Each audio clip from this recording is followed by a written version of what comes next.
సిలికి చేత ఈ రోజు ఎలాగైనా ఈ టాబ్లెట్ తినిపించాలి. పెద్ద ప్లానింగ్.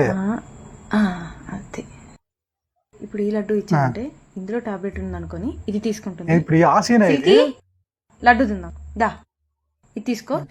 ఇది తేడాగా ఉందే. 1 minute. మాకు టాబ్లెట్స్ పెట్టడంలో ఎప్పుడు మీరే ఎందుకు గెలుస్తారో తెలుసా? ఎందుకంటే మీరు కుక్కల్ని 3 రకాలుగా అంచనా వేస్తారు. పిచ్చి కుక్క, హచ్చి కుక్క, బొచ్చు కుక్క.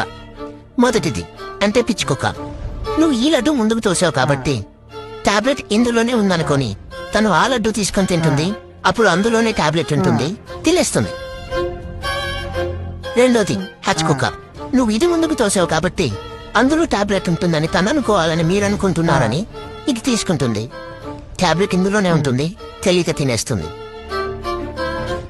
ఫైనల్ గా బొచ్చు కుక్క అంటే నాలాంటిది. నువ్వు ఇది ముందుకు తోసావు కాబట్టి తను ఆ లడ్డూలో టాబ్లెట్ ఉంటుందని మీరు అనుకోవాలని తను అనుకుని, ఈ లడ్డు తీసుకుంటారని మీరు అనుకుంటారని తను అనుకొని తను ఆ లడ్డు తీసుకుంటుంది. అప్పుడు అందులోనే టాబ్లెట్ ఉంటుంది, తెలియక తినేస్తుంది. ఎప్పుడైతే నువ్వు ఈ లడ్డు నాకు ఇచ్చావో అప్పుడే నువ్వు నన్ను బొచ్చుకుక్క అని ఫిక్స్ అయిపోయావు. కానీ నేను ఎలా ఆలోచిస్తానంటే సిరికి ఎలా ఆలోచిస్తుందో అలా ఆలోచిస్తాను. అంటే బొచ్చుకుక్క కన్నా తెలివైన కుక్క ఎలా ఆలోచిస్తుందో అలా ఆలోచిస్తానన్నమాట. My choice is this one.